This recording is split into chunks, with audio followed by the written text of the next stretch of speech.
¿Qué es esto?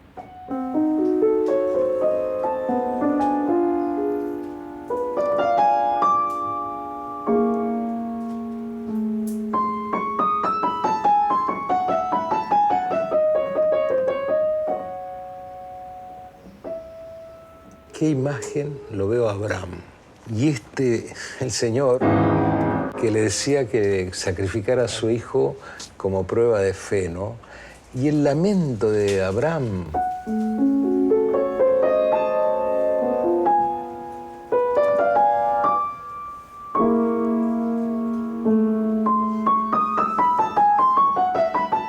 Después vuelve a aparecer ese tema, pero Abraham es otro.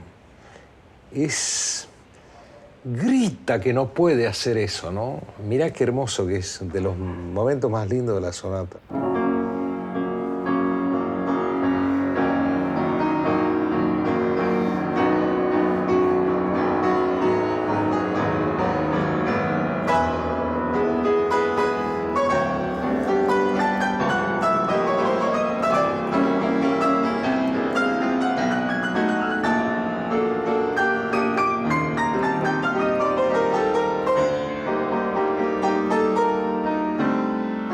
¿Cómo me pedís eso, no?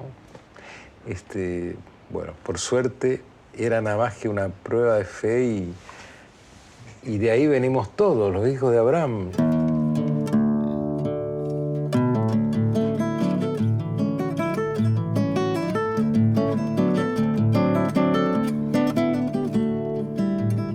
Yo lo grabé al revés. Es decir, el malambo primero y después... Puse el zapateo. Claro. Lo empecé.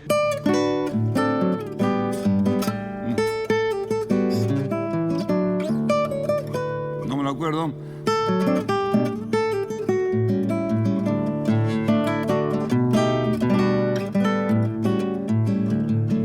Pero no lo había visto de la partitura, entonces lo había sacado No, de se oído. lo había escuchado de Eduardo y lo aprendí al revés. Yo me acuerdo que estaba al revés. Y me dio tanta vergüenza, la misma que estoy sintiendo ahora por no acordarme nada. Yo rompía los discos cuando llegaba Eduardo Falú a Tucumán. Para que no los escuchara.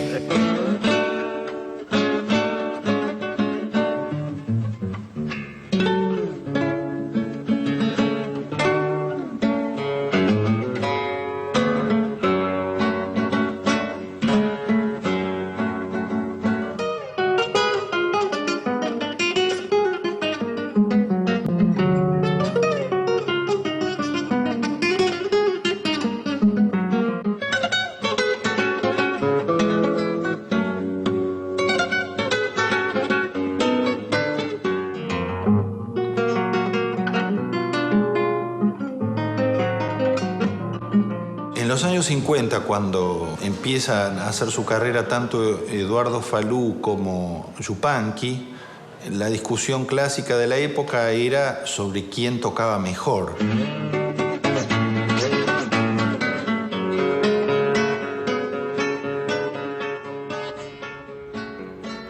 Me acuerdo de una de las maldades de Atahualpa que decía, torbellino de notas.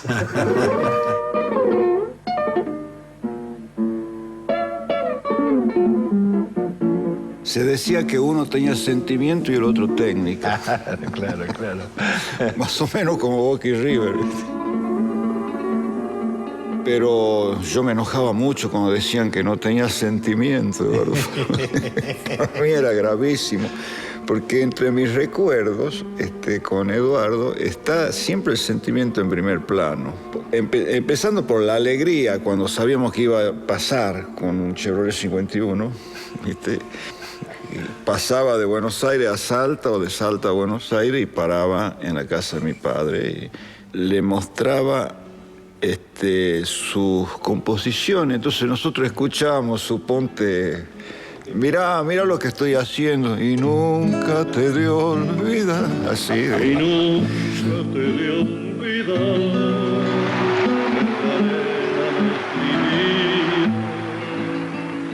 El viento lo fue borrando y estoy más solo mirando el mar. El viento lo fue borrando y estoy más solo mirando el mar. daba la impresión de que Eduardo Falú era más técnico, tenía la técnica de la guitarra clásica europea, y que en cambio Atahualpa tenía una manera más propia de tocar, vinculada a la manera tradicional. Él estudió la guitarra clásica, pero no le interesaba encontrar esa sonoridad, sino buscar un sonido propio que tuviera que ver con cómo se tocaba la guitarra en la forma popular. Según la manera que planteaba Atahualpa a lo largo de su vida, importaban más los silencios que los sonidos.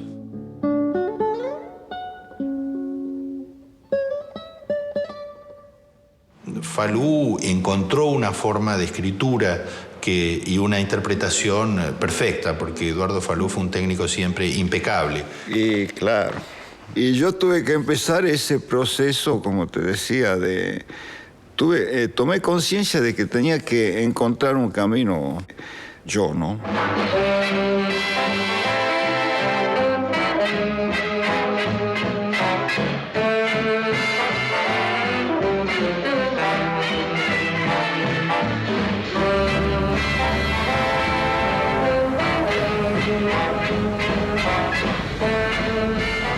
Los que estaban ahí tocando le estaban más interesados en escuchar un poco de jazz y un poco de música brasileña. Eso era lo que se escuchaba afuera de ese ambiente. Bueno, la misma Leda me contaba que ellas, el grupo que tenían, que se juntaban a tocar y a divertirse, que ella tocaba el ukelele, porque ella tocaba el ukelele. Estaba el Cuchi Leguizamón, Enrique Villegas también, y lo que les gustaba era tocar jazz. Les gustaba, o sea, también estaban en ese mundo de la época, ¿no? Efectivamente.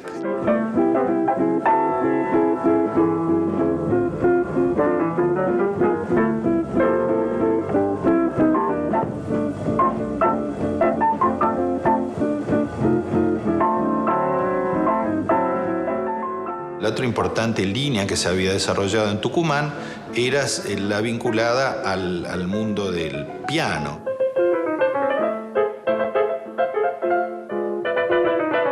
Porque había habido pianistas ilustres, porque había un pianista del mundo clásico que quería todo el tiempo tocar música folclórica, que era Miguel Ángel Estrella, y sobre todo porque habían tenido la influencia directa de ese enorme músico que fue el Cuchi Leguizamón, que si bien vivía en Salta, en esa vecindad, intercambió siempre su presencia con la ciudad de Tucumán y con los músicos tucumanos.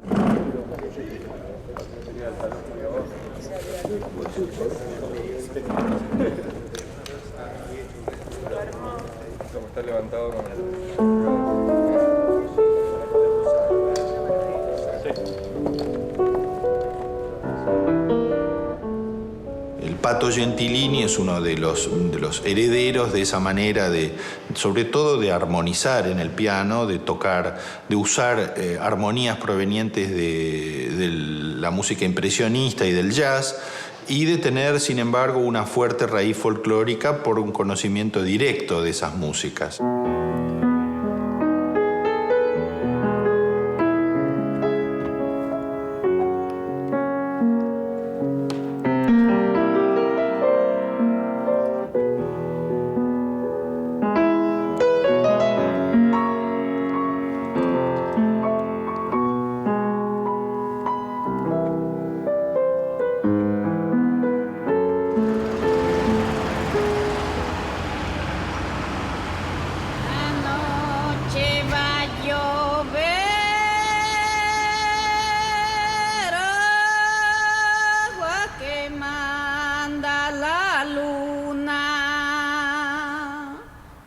Crecerán los arroyos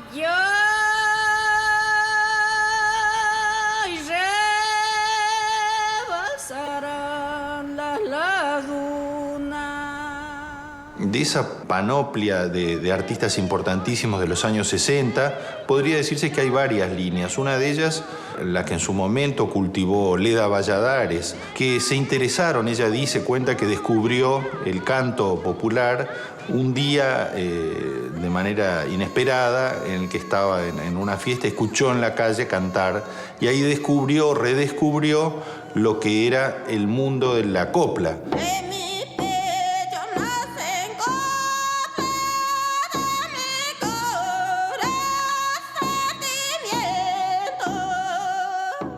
Anteriormente lo que se trataba era de parecerse lo más posible a los coros norteamericanos o a los coros europeos que hacían referencia a la tradición coral europea, alemana fundamentalmente.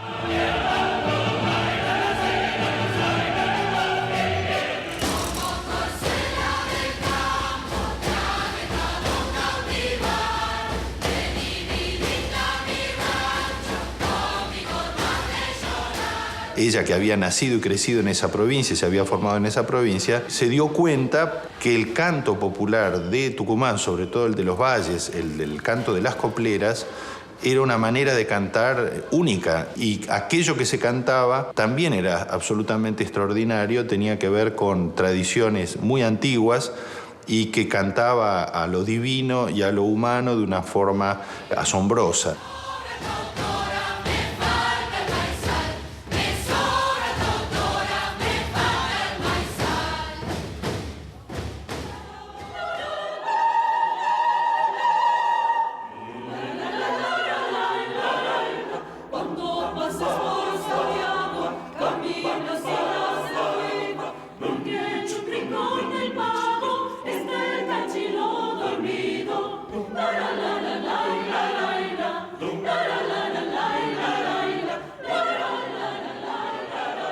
Y está dándose este fenómeno ahora con mucha fuerza en este nuevo siglo de que la música coral argentina pasa a tener una identidad propia en el mundo a través de esta relación con las músicas populares.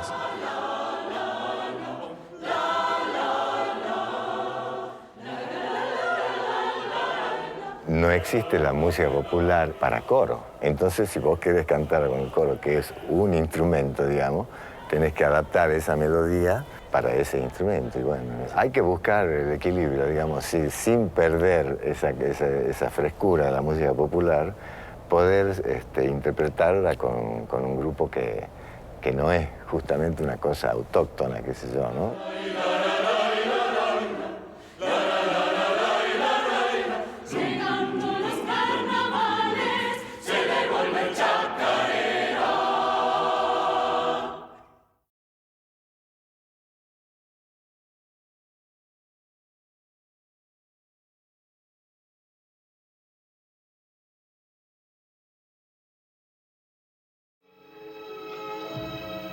Nos han cerrado 11 ingenios.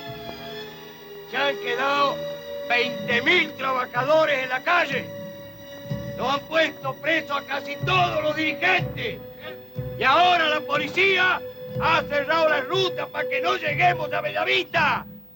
¿Saben por qué? Porque no quieren que en el país sepan que en Tucumán hay hambre. ¡Compañeros! ¡La policía nos espera en los caminos! ¡Ellos no conocen los cañaverales! ¡Vamos por el campo todos! ¡Por los cañaverales!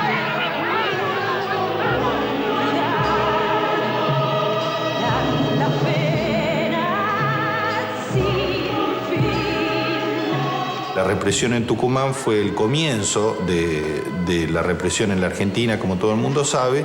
El operativo Independencia fue en realidad el ensayo general de lo que fue luego el golpe militar de marzo del 76. Por consiguiente, esos años de silencio en Tucumán tuvieron un efecto todavía más prolongado, porque así como decía en una plaza, había una placa que decía: Tucumán, cuna de la independencia, tumba de la subversión. No será desperdiciada cuando termine esta vida.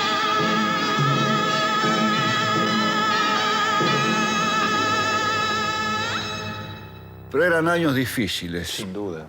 Y la música en eso es fatal, porque sensibilizarse cuando hay que endurecerse es un poco contradictorio, ¿no? Y nosotros estábamos muy golpeados.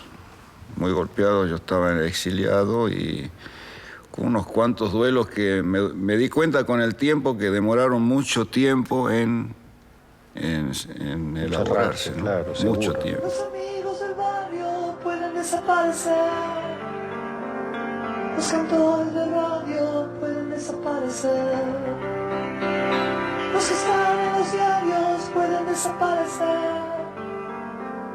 La persona que amas puede desaparecer. desaparecer. Ya en los años 70, Leda Valladares estaba interesada por el fenómeno del rock argentino, o sea, por la manera sobre todo en que la gente del rock había inventado una manera en nuestro país de cantar en castellano. En esas búsquedas y en esa gente que también se le acercaba a ella por su personalidad tan notable, apareció un grupo de folk, más bien folk rock como era en la época, que entre sus músicos contaba a Gustavo Santaolalla, el grupo Arcoíris. Rosas de fuego brotaban muy cerca de su lugar. Que era un grupo que también, como en esos años 70, estaba buscando entre el rock y la música folclórica, un poco la experiencia del folk americano.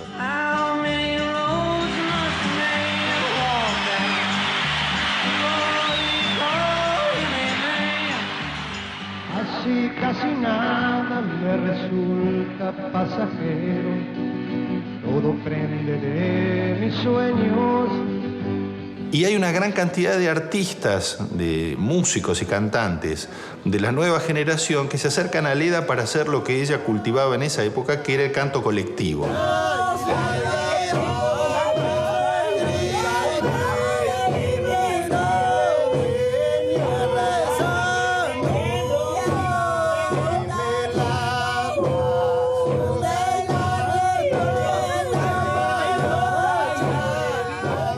Es decir, volver a encontrar una forma de cantar que tuviera que ver con esa forma más natural de cantar. Entonces, muchos artistas del rock o del pop se unieron a estos grupos de canto que ella organizaba, en el que, caja en mano, se dedicaban a cantar coplas como si fueran las comparsas del noroeste.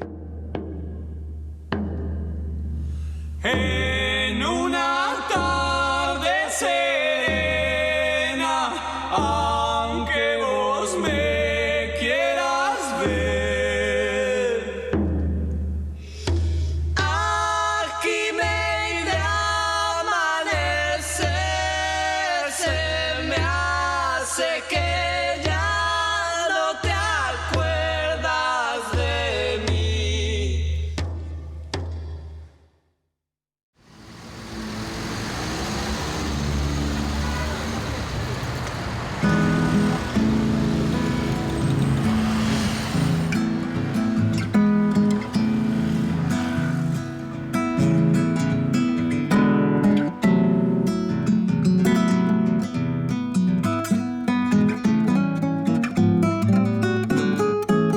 Ya está, no hay más, basta de andar hurgándome en el pecho. ¿Con qué derecho te has venido hasta acá? A hacerme tanto mal, ¿con qué derecho has podido?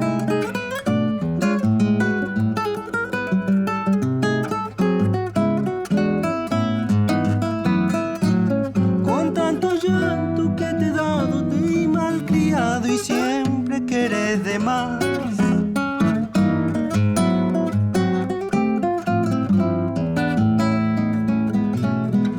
Dolor, ándate ya, no quiero verte conmigo. Juan, cuando vos empezaste a interesarte por la música, ¿qué era lo que pasaba en Tucumán? Ahí pasaba, en mi entorno del colegio, el rock, y por otro lado, en el entorno familiar, de mis viejos más que nada, en las guitarreadas de mis casas se escuchaba mucho bolero, música brasilera y las zambas tucumanas. ¿Y figuras así como Eduardo Falú o Yupanqui te dijeron algo? ¿Fueron significativas para vos? Sí, yo los descubrí tardíamente. Tengo una gran admiración por Eduardo Falú. Poco a poco fui entrando en la obra de Yupanqui. Pero bueno, no sé por qué. También es cuestión del azar, ¿no? Que, primero porque tal vez en mi casa el Falú era Juan.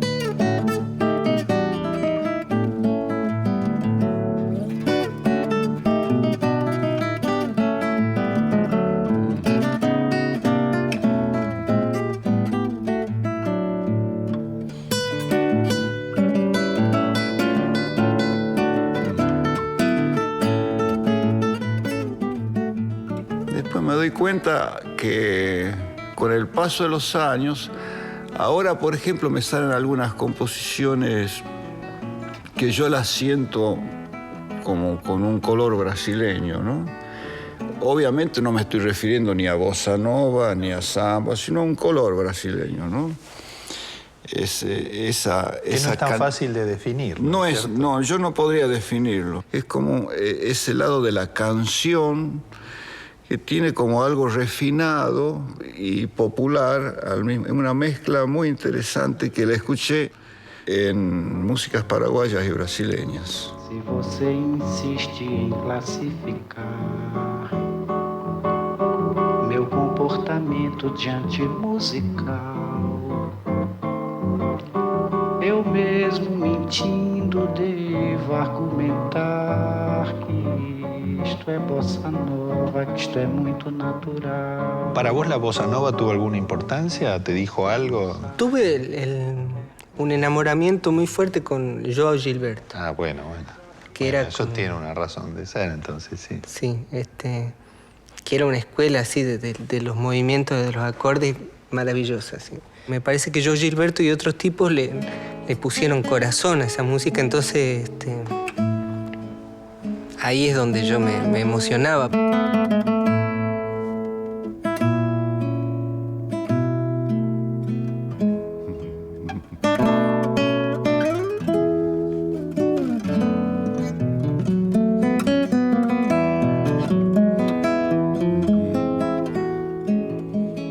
Tenía miedo al melodismo, ¿no? A la belleza de la melodía. No. Claro. Y tampoco a las pausas, al tiempo lento.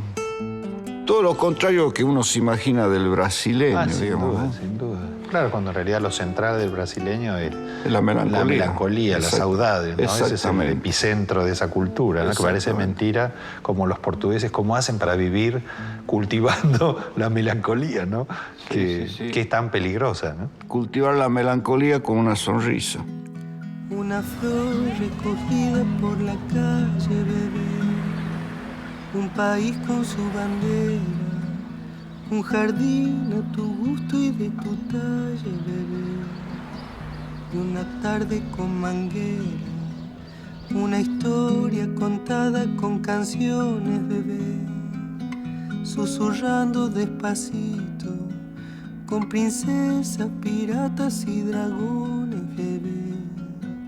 Y pastillas de mosquitos.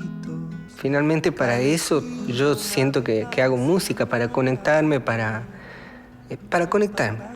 Entonces el hecho de hacer música con esos grupos a mí me devuelve, es como un espejo muchas veces muy fuerte que me devuelve mis falencias, mis virtudes, las de otros. Me va haciendo, esa presencia en mi vida me va configurando también en todos los sentidos, ¿no? Guardaré para siempre y por si acaso, bebé, lo más puro de mi vida, un cantero de besos y de abrazos, bebé, para verte florecida, bebé.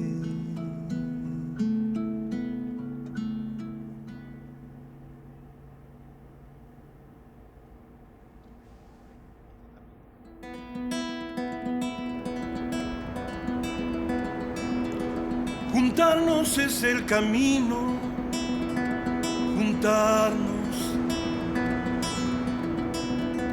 juntarnos que nos debemos,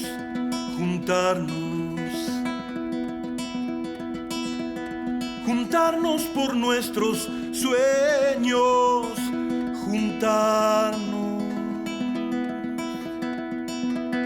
juntarnos en ese canto,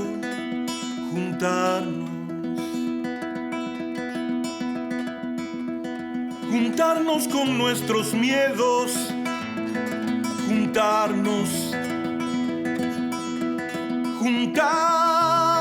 tantas esperanzas, juntarnos, unidos solo es posible.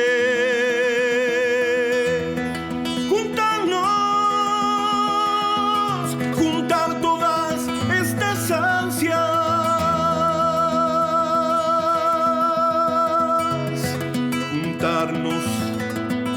desde el estiércol